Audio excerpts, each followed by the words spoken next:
ማይክሮሶፍት ኤክሴል ውስጥ በዚህ መልኩ ከጻፋችሁ በኋላ መጨረሻ ላይ ኢንተር በምትሉበት ሰዓት እንዴት አድርጋችሁ በዚህ መልኩ አውቶማቲካሊ ፊት የሚያደርግ ኮለመን ማዘጋጀት እንደምትችሉ በዚህ ቪዲዮ አሳያችኋለሁ።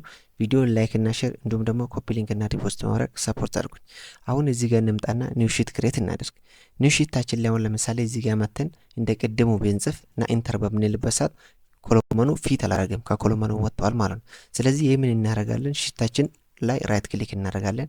ከዛም በኋላ እዚህ ጋር ቪ ኮድ የምትለውን ውስጥ እንግባና ከዛ ድሮፕ ዳውኗን ወደ ወርክሺት እንቀይራለን ከጀነራሉ።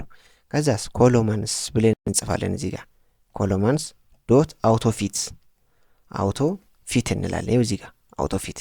ከዛም በኋላ ይሄኛው ኤክስ እናድርገው፣ ከኛም ይሄኛው ኤክስ እናድርገው። ከዛስ እዚህ ጋር ክሊክ በምናደርግበት ሰዓት ይኸው የቅድም እምቢ ያለን ፊት አድርጎታል። አሁንም እስቲ እንጻፈውና ምን እንደሚፈጠር እንየው።